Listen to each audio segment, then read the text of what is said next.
देखिए यहाँ पर जो ये शिकायतें मिल रही है कि किसी की डेथ अगर हो जाती है तो उनकी बॉडी मिलने के लिए 24-24 घंटे लग जा रहे हैं। अब किसी के घर में अगर मौत हुई है तो उनकी एक आखिरी ख्वाहिश यही रहती है कि मरने वाले का अंतिम संस्कार अच्छे तरीके से किया जाए करके, लेकिन ये कागजी खाना पूर्ति के लिए एक तो महानगर पालिका के पास जाना, वहाँ से डेथ सर्टिफिकेट लेके आना, फिर पुलिस स्टेशन को इन्फॉर्म किया जा रहा है तो कंसर्न पुलिस स्टेशन के पुलिस वाले नहीं आ रहे हैं। तो इस सिस्टम को कैसा बेहतर बनाया जा सकता है। अभी संजय नगर की एक बॉडी है जो जिनकी उनके पिताजी की डेथ होके प्रहलाद दाभाड़े साहब, इनकी मौत होके 24 घंटे हो गए और अभी तक बॉडी नहीं मिली। और काहे के लिए नहीं मिली? तो कुछ सैंपल बराबर से नहीं निकल रहा है, उनकी रिपोर्ट नहीं आ रही है। मरने वाले के परिवार वालों के ऊपर क्या गुजर रही है, ये मेरे हिसाब से एक इंसानियत और मानुषिकी के दृष्टि से समझते हुए यहाँ पर सिस्टम्स को इम्प्रूव करने की ज़रूरत है। हम ये सरकार से, प्रशासन से अनुरोध करेंगे कि महानगर पालिका में डेथ सर्टिफिकेट लेने के लिए इस वक्त क्यों जाना पड़े। महानगर पालिका के 2 कर्मचारियों को अगर घाटी के अंदर ही बिठा दिया जाए कि जिस किसी की डेथ हुई डेथ सर्टिफिकेट यहीं इशू अगर कर दिया जाए तो यहाँ से वहाँ भागने की ज़रूरत नहीं है। और पुलिस स्टेशंस को ये ताकीद की जाए कि अगर पंचनामे के लिए पुलिस को इन्फॉर्म किया जाता है तो घंटे भर में 2 घंटे के अंदर, कई बार ऐसा हो रहा है कि 6-6 घंटे और 8-8 घंटे तो पुलिस वाले नहीं आ रहे हैं तो बॉडी पड़ी है। मर्चरी वाले कहते हैं कि जब तक पंचनामा नहीं होगा हम नहीं कर सकेंगे।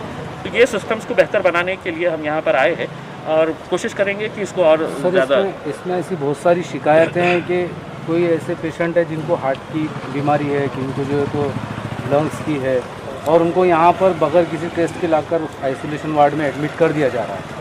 तो ये आइसोलेशन वार्ड में एक्चुअल तो इसके पेशेंट है कोरोना के, तो वो नहीं भी अगर है तो यहाँ आने के बाद वो कोरोना के पेशेंट हो जाए। इस तरह की शिकायतें हमें भी मिल रही है और इसी के तहत हमारी यहाँ पर पूरी टीम पिछले कुछ दिनों से यहाँ पर आके एक एक केस को स्टडी करके ये समझने की कोशिश कर रही है कि यहाँ पर जो ये हो रहा है कि पेशेंट ऑलरेडी कोई दूसरे बीमारियों के अंदर है, लेकिन घाटी के अंदर एंटर होते ही उसको कोविड डिक्लेयर कर दिया जा रहा है कि ये कोरोना का है करके।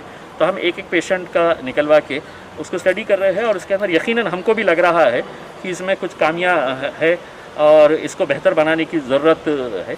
तो इनकी भी जो समस्या है वो भी हमको समझ के लेकर अभी फ़िलहाल डॉक्टर्स, हॉस्पिटल और लोगों के बीच में किस तरह से बेहतर एक कोऑर्डिनेशन हो सकता है। और एक बात बुनियादी ये है कि हर मरीज़ का ये फंडामेंटल राइट है कि उसकी रिपोर्ट उसको मालूम हो, उसको मुझे क्या बीमारी है और उसका इलाज क्या किया जा रहा है, उसको क्या दवाई दी जा रही है।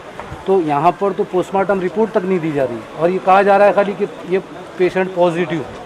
ऐसे हर केस में ऐसे ही सामने आ रहा है। देखिए, प्रशासन को हम यही बात कहना चाहेंगे कि ये कोरोना से हम मुक्त उसी वक्त हो सकते हैं जब जनता का सहयोग हमारे को रहेगा।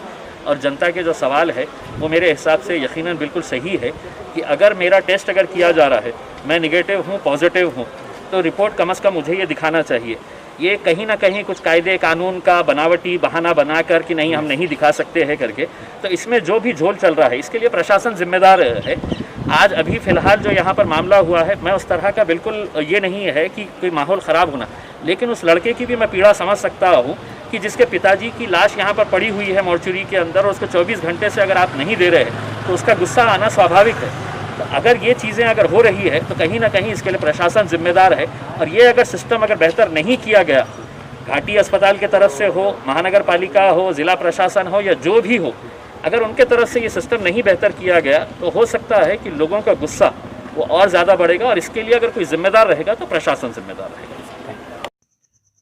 रोज़ नई खबरों को देखने के लिए हमारे औरंगाबाद समाचार चैनल को सब्सक्राइब कीजिए और नोटिफिकेशन पाने के लिए हमारे बेल आइकन को दबाइए ताकि हर खबर की नोटिफिकेशन आपको मिलती रहे।